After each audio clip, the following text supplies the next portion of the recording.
João, capítulo 3, versículo 13. Quem encontrou, diga amém. Vamos fazer a leitura. Diz assim: Ora, ninguém subiu ao céu, senão aquele que de lá desceu, a saber, o Filho do homem que está no céu. E do modo por que Moisés levantou a serpente no deserto, assim importa que o Filho do homem seja levantado, para que todo o que nele crê tenha a vida eterna. Curva a sua cabeça. Querido Deus e bondoso Pai, somos gratos a Sim. hoje Ei. por esse domingo em família, a qual o Senhor nos convida a se assentar, ó Deus, em volta da Tua palavra. Pai, que o nosso coração esteja atento, que nós possamos estar, ó Deus, com o nosso coração aberto e a nossa mente totalmente voltada para as coisas do céu. Que nada venha nos distrair, que as coisas terrenas, ó Deus, não venha roubar ou minar a nossa atenção, mas que nós possamos não somente entender a Tua palavra, mas também colocá-la em prática quando a gente sair daqui. Nós oramos nessa noite e pedimos, em nome do Senhor Jesus, se você crê e concorda comigo, diga amém, amém. Para você que nunca leu o capítulo 3 de João, ele é um capítulo muito interessante da Bíblia. Inclusive, ele trata de um dos assuntos que estão envolvidos o tema da salvação. Nós estudamos a soteriologia e uma das doutrinas da salvação, da teologia da salvação, nós chamamos de a teologia do novo nascimento. E essa doutrina, esse entendimento que o homem ele precisa nascer de novo, ele está escrito de forma textual, de forma explícita, no capítulo 3 do livro de João. Ele começa dizendo, ou começa contando a história de um homem muito importante em Israel. A Bíblia vai dizer que Nicodemos, o homem que estudava a lei, um homem que não somente estudava, mas também ensinava a lei de Moisés, a Torá, era um homem totalmente instruído, era um homem que assistia no Sinédrio, era um homem muito importante para a nação de Israel. Esse homem, ele foi ter um encontro com Jesus na noite, durante a noite. E quando ele chegou para encontrar com Jesus, ele queria ter uma palavra do Mestre. Ele queria conhecer Jesus. Ele queria saber quem era esse homem tão famoso que estava andando pela Galileia, ensinando, batizando pessoas, fazendo novos discípulos. Quem era este homem? Nicodemos, movido pela curiosidade e querendo saber quem era Jesus, ele foi ter um encontro com Jesus à noite. E quando ele foi encontrar com Jesus, a Bíblia vai dizer que Jesus logo tocou em um assunto muito delicado para Nicodemos. Jesus começa com uma expressão, falando: Nicodemos, olha, quem não nascer de novo, não poderá conhecer, não poderá entrar, não poderá ver o reino de Deus. Ou seja, se você quer conhecer o reino de Deus, você precisa, é totalmente necessário, que você tenha um novo nascimento. A expressão nascer de novo, ela é derivada de uma palavra em grego, e ela possui duplo sentido. A palavra grega, ela significa que o nascer de novo, ela pode ter um sentido terreno e um sentido espiritual. A palavra anotem significa de novo. A parte terrena significa que ela pode ser uma repetição. Ela indica uma repetição. De novo, repetir, fazer de novo, repetir o ato. Mas essa mesma palavra, nascer de novo, ela também significa vir de cima. Quando Jesus vai falar com Nicodemos, ele diz: você precisa nascer de novo. Nicodemos entende a parte terrena. Tanto que ele argumenta com Jesus, ele fala: como pode um homem, já sendo velho, voltar para o ventre da mãe e nascer de novo? Notem, como que eu vou nascer de novo? Como que eu vou repetir o ato? Como que faço essa proeza? Jesus disse: não, você não entendeu. Não é esse o significado que eu quero dizer para você. Não é repetir o ato, não é nascer de novo da mãe, mas é nascer da água e do Espírito. Ou seja, é a segunda parte da tradução de anotem. É um nascimento que vem de cima. Não é paralelo, é algo que vem do alto. Você precisa de um nascimento que venha da parte de Deus. E se isso não acontecer, você não é capaz de ver o reino de Deus. Você não vai entrar no reino de Deus. A palavra continua dizendo que então Nicodemos ele começa a perguntar para Jesus: como que funciona esse negócio? Como que pode um homem, sendo velho, nascer de novo da sua mãe? Jesus responde: em verdade te digo, que quem nascido da carne é carne. Se você nasceu da sua mãe, você é de matéria orgânica. Se você nasceu da sua mãe, do seu pai, se você foi gerado, você nasceu da carne. Mas aquele que é nascido do Espírito, aquele que nasceu do Espírito é também Espírito. Em verdade te digo, não admires que eu fale para você, importa nascer de novo, porque o vento, ele vai para onde quer e para onde a sua voz vai, não sabe de onde vem, nem para onde vai. Assim é todo aquele que é nascido do Espírito. Então perguntou Nicodemos: como pode suceder isso? E acudiu Jesus. Ele ainda não tinha entendido. Como pode isso? Irmãos, é tão difícil para uma pessoa terrena, uma pessoa da terra, uma pessoa da carne, compreender as coisas espirituais.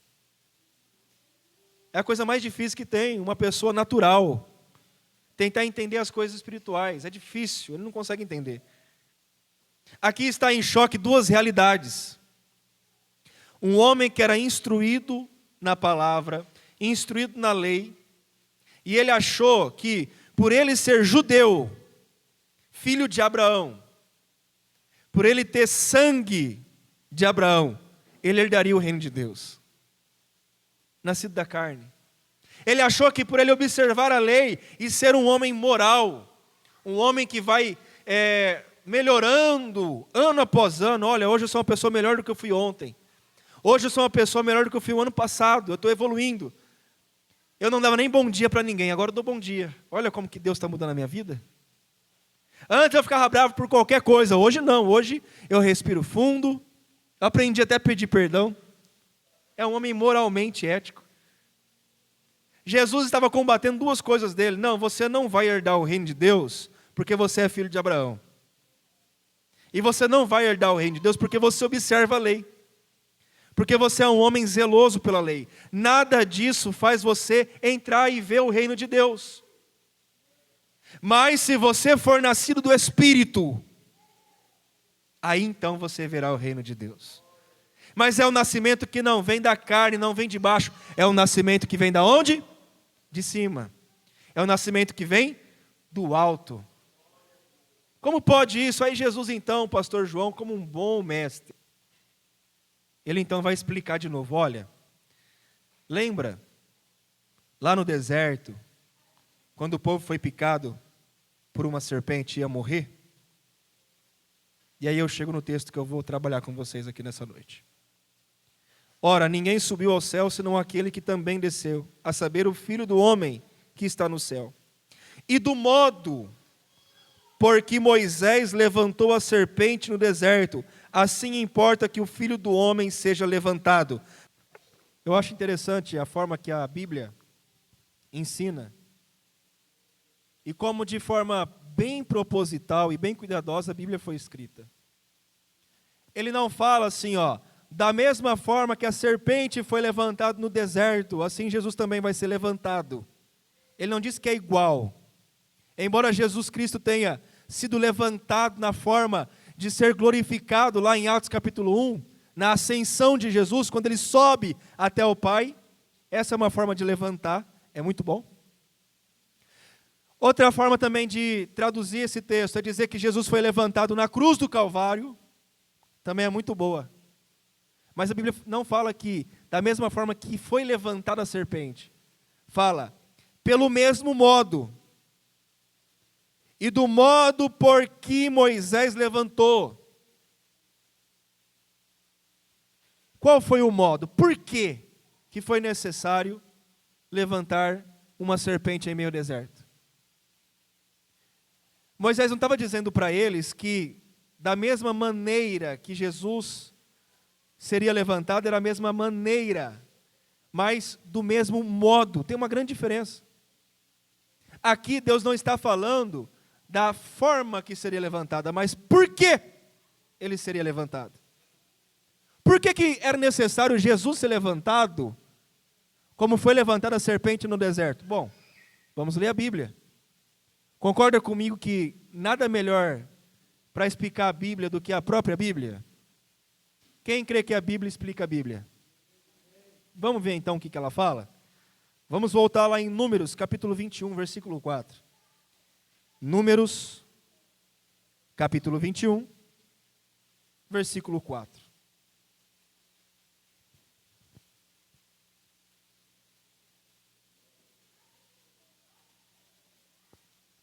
Pelo mesmo modo que a serpente foi levantada, assim também Jesus seria levantado. A passagem que conta e faz referência à pregação de Jesus, aquilo que Jesus estava ensinando a Nicodemos, estava registrado no Antigo Testamento. É uma mensagem veterotestamentária. Jesus estava pegando algo do Antigo Testamento e aplicando para ele mesmo. Ele estava pregando algo, dizendo, olha, se cumpriu. Aquilo que aconteceu no deserto se cumpre aqui e agora. Ele olha para trás e começa a traduzir, começa a explicar aquilo que aconteceu no deserto. Pastor, o que aconteceu no deserto? Acompanhe comigo. Números 21, versículo 4. Então partiram do Monte Or, pelo caminho do Mar Vermelho, a rodear a terra de Edom. Porém o povo se tornou impaciente no caminho. E o povo falou contra Deus e contra Moisés: por que nos fizeste subir do Egito, para que morramos nesse deserto, onde não há pão e nem água, e a nossa alma tem fastio desse pão vil? Então o Senhor mandou entre o povo serpentes abrasadoras, que mordiam o povo, e morreram muitos do povo de Israel. Veio o povo a Moisés e disse: havemos pecado, porque temos falado contra o Senhor e contra ti. Ora ao Senhor que tire de nós as serpentes. Então Moisés orou pelo povo. Disse o Senhor a Moisés: faze uma serpente abrasadora, põe-na sobre uma haste, e será que todo mordido que a mirar viverá. Fez Moisés uma serpente de bronze e a pôs sobre uma haste. Sendo alguém mordido por alguma serpente, se olhava para a de bronze, sarava. Jesus está pregando sobre este texto. Jesus está aplicando a hermenêutica sobre esse texto. E existe aqui, queridos, algumas verdades que nós não podemos ignorar. A primeira verdade é a causa. Qual foi a causa? Por que eles morreram? Por que eles foram picados? O texto é claro. Porém o povo se tornou impaciente no caminho. O povo de Deus se tornou impaciente no caminho. Eu vou repetir, o povo de Deus se tornou impaciente no caminho. O povo de Deus se tornou impaciente no caminho. Quantas vezes eu e você, nós não esperamos o momento certo de agir? Quantas vezes nós aguardamos uma promessa e ela demora a se cumprir em nossa vida? Quantas vezes nós achamos que o tempo de Deus está demorando muito? Como disse Marta, Senhor, se o Senhor estivesse aqui, o meu irmão não teria morrido. E essa inquietação, essa impaciência nossa, essa vontade de resolver tudo num dia só, esse desejo de que as coisas se encaixem da melhor maneira para já. Quantos de nós não caímos na mesma besteira de impaciência? Quantos de nós não fomos impacientes com alguma coisa? E eles não foram impacientes com aquilo que eles queriam, eles foram impacientes com Deus. Depois de serem impacientes no caminho, e caminho esse que o Senhor colocou para eles andarem, caminho esse a qual o Senhor trilhou no meio do deserto, eles estavam andando. Eles então vão para o versículo 5. E o povo falou contra Deus e contra Moisés: por que nos fizeste subir do Egito, para que morramos nesse deserto, aonde não tem pão e nem água? E a nossa alma tem fastio desse pão vil.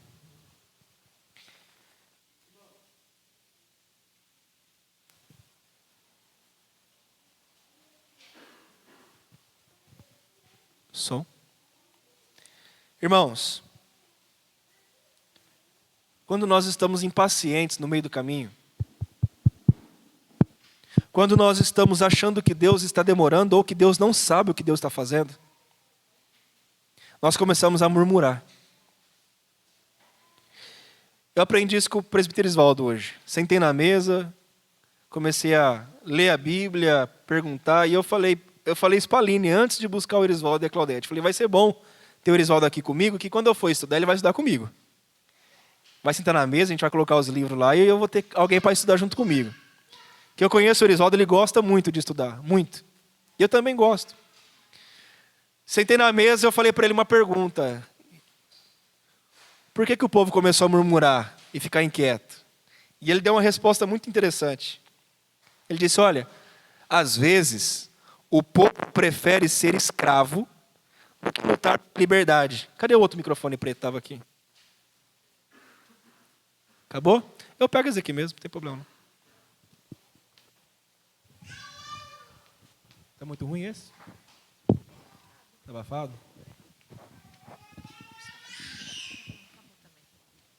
Quem está me ouvindo, diga amém. Amém. Vai ser esse mesmo.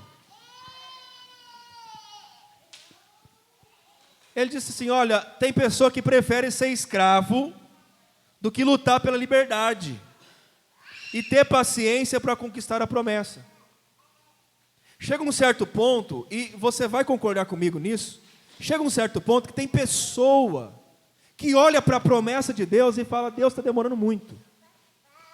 Eu não quero, eu prefiro voltar para o Egito.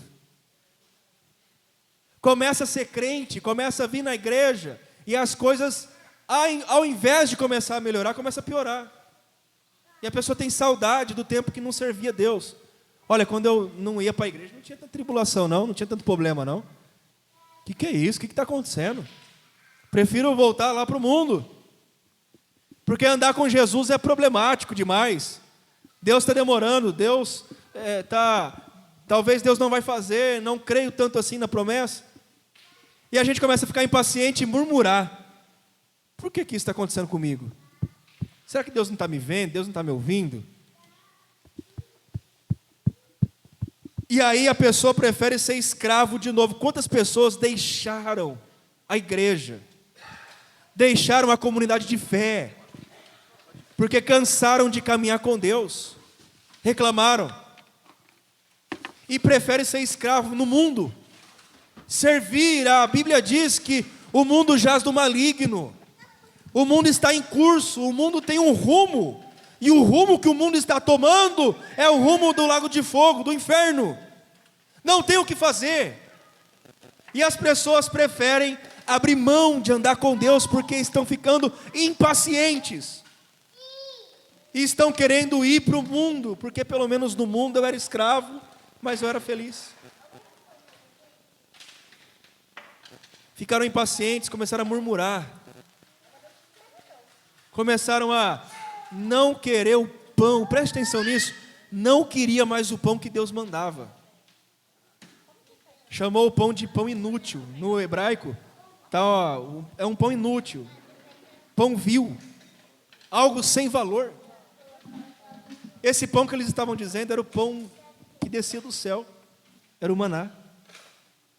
Chega um ponto em nossa vida que essa palavra aqui não alimenta mais.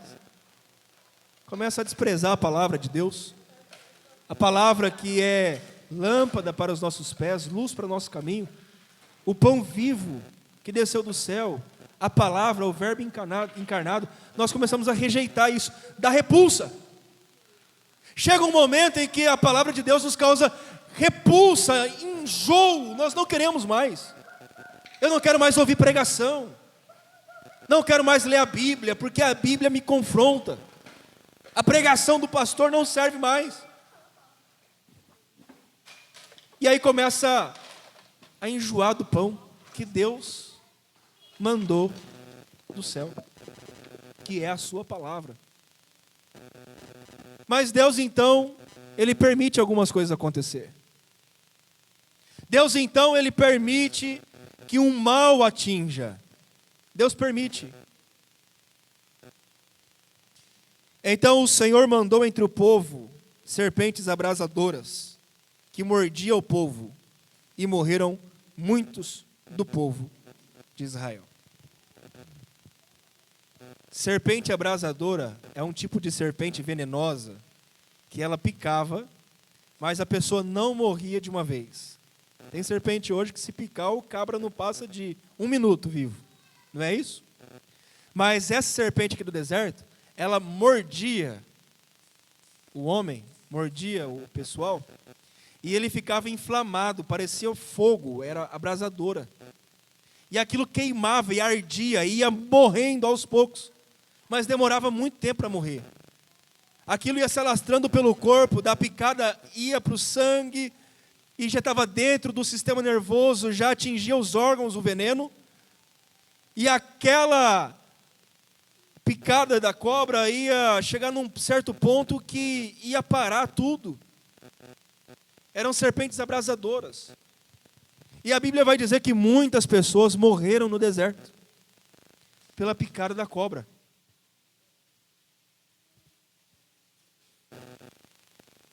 Murmurador, reclamador, pessoas impacientes são picadas por uma cobra abrasadora.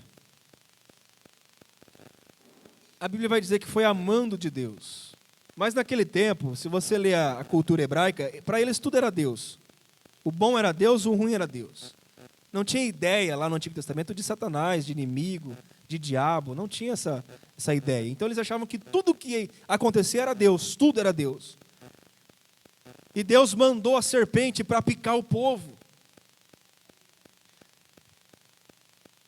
Esse povo somos nós, eu e você. Nós somos picados por uma serpente lá no jardim do Éden. Lá no Éden a serpente nos pegou, nos enganou e introduziu dentro de nós um veneno mortífero. E é só questão de tempo para que os nossos órgãos parem.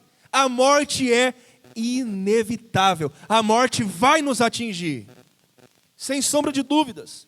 A Bíblia fala isso. A serpente do Éden nos picou. E é uma picada abrasadora. Vai inflamando, vai corrompendo o homem, vai deixando o homem em ruína. E então o povo entendeu que eles precisavam de uma salvação. Nós precisamos ser salvos. Foi até Moisés e disse: Moisés, clama a Deus por nós. Pedido de oração. Eles precisavam de alguém que mediasse isso, que fosse até Deus e falava: olha, a gente está arrependido do que a gente fez. Eu não quero morrer. Eu não quero acabar com a minha vida. Eu preciso de uma salvação. Eu preciso de alguma coisa que me livre dessa morte, dessa angústia, desse ferrão que está me agonizando. Imagina só, irmãos, a picada de uma serpente que vai se alastrando e vai doendo e vai amputando perna e vai caindo, vai apodrecendo os órgãos. Imagina só a situação. Moisés então, ele clama a Deus. Então Moisés orou pelo povo. Disse o Senhor a Moisés: faça uma serpente abrasadora. O que picou você? Foi a serpente. Então faz uma serpente. Faz a serpente de bronze. Faz a serpente de bronze. Coloca ela numa haste. E alguns vão dizer que era um pendão. E o pendão ele tinha um escrito. Coloca no meio do deserto. Lá em Êxodo, capítulo 35, versículo 15, se eu não me engano, se não me falha a memória. Ou 25, 15, alguma coisa assim. Coloca um pendão e escreve: Yahvé Nissi. Escreve Jeová Nissi, junto com a serpente. E há de ser que aquele que olhar para a serpente, vai ser curado. Jeová Nissi significa: Deus é a minha bandeira. Levanta o estandarte. Levanta o baluarte do Senhor e coloca: Jeová Nissi, Deus é a minha bandeira. E há de ser que quem olhar para a serpente será curado. Existem duas verdades aqui que são incontestáveis. Primeira, nós fomos picados pela serpente. Nós vamos morrer. Eu e você, nós vamos morrer. A sentença já foi dada. Não tem para onde correr. Não tem como você olhar para a terra e procurar soluções na terra, caseira. Um remédio aqui, um elixir ali, uma planta aqui, um curandeiro lá. Não adianta você procurar remédio na terra, porque essa serpente que picou é algo diferente. Não vem do lado. Da onde que vem a salvação? Vem quando você olha para a serpente, que foi levantada de bronze. A provisão de Deus, a resposta de Deus, é para aquele que não quer morrer. A verdade é essa: todos nós vamos morrer. Todos vamos morrer. Todos fomos picados pela serpente. Mas tem uma saída, tem uma solução. Qual é, pastor? Olhar para a serpente. Olhar para a serpente que foi levantada no meio do deserto. E quando você olha para ela, quando você fixa os olhos dela, quando você fita os olhos dela, Deus vai te dar salvação e livramento da morte. Duas verdades. A primeira, você vai morrer.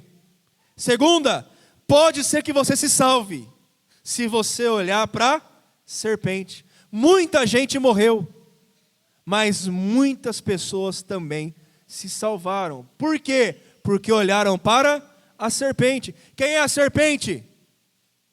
Quem é a serpente? Jesus disse: assim como a serpente foi levantada no deserto, importa que o Filho do Homem também seja levantado. Do mesmo modo, Jesus estava dizendo, estava pregando: nós iremos morrer, todos iremos morrer, a menos que nós olhamos para Jesus. A menos que você fite os olhos naquele que foi levantado no madeiro, você vai morrer pelo veneno da serpente. E essa morte é lenta, é dolorida, é terrível.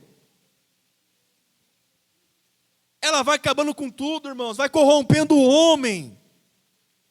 Mas se você olhar para Jesus nessa noite, tem salvação para você. A salvação vem de Jesus. Não existe outro evangelho senão esse. A salvação para a picada que você tomou no deserto se chama Jesus Cristo de Nazaré. Se você olhar para Jesus.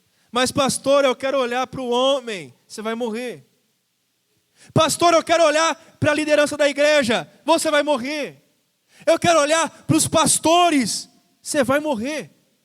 Eu quero olhar para a liderança do grupo de louvor. Você vai morrer. Eu quero olhar e ver se tem ar-condicionado. Você vai morrer. Eu quero olhar e ver se tem alguém famoso. Você vai morrer. Se você procurar soluções na terra, você vai morrer. Mas se você olhar para Jesus, levante as suas mãos, se você olhar para Jesus, você será salvo. Paulo disse, esquecendo as coisas que para trás ficaram, prossigo para o alvo. Eu olho para Jesus. Eu olho para aquele que me salvou. Eu olho para aquele que tem remédio para a minha ferida. Eu olho para aquele que pode me livrar do laço da morte. A sentença que era certa. A sentença que era certa de morte. Trouxe salvação pela provisão do Filho de Deus que foi levantado em meio ao deserto.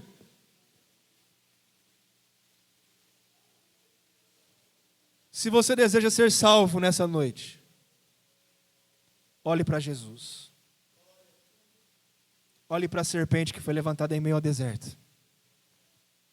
Olhe para o autor e consumador da nossa fé. Olhe para Jesus. Olhe para Jesus, irmão. Olhe para Jesus. Não tem outro caminho, não tem outra condição, não existe outra condição, se não olhar para Jesus. Jesus disse, eu sou o caminho, a verdade e a vida. Ninguém vem ao Pai senão por mim. Todos os nossos esforços são inúteis. Nicodemos tinha diploma, Nicodemos tinha posição, Nicodemos tinha vantagem, Nicodemos tinha Torá, mas não tinha nascido de novo. Jesus explicou para ele de forma didática, nada do que você fez, nada do que você estudou, nada do que você é, garante que você seja salvo, a menos que você olhe para a serpente que foi levantada no deserto. Quem é a serpente? Jesus. Seu gabarito não conta, seu diploma não conta, seu serviço na igreja não conta. Mas pastor, eu fiquei 30, 50 anos cantando na igreja, pregando na igreja. Não garante sua salvação. A menos que você olhe para Jesus Cristo de Nazaré. Ele é a nossa salvação em meio ao deserto. Jesus Cristo é a salvação que nós precisávamos. Ele é a serpente que foi levantada em meio ao deserto. E se você olhar para Ele, você vai ter salvação da tua alma. Você vai ver o reino de Deus. Você vai ver os céus abertos. Não é uma mensagem que talvez você gostaria de ouvir. Talvez você queria algo diferente, irmãos. Algo motivacional. Algo que te dá 5 chaves para conquistar a vitória. 7 passos de fé para derrubar a muralha. Desafiando gigantes. Não é essa a proposta do Evangelho. Não é fazer você ser bem sucedido na terra. A proposta do Evangelho é trazer cura e salvação para a ferida que você tem. E esse caminho só existe em Cristo Jesus. E a atitude que você precisa ter é olhar para a serpente que foi levantada, é olhar para Jesus. É olhar para Jesus.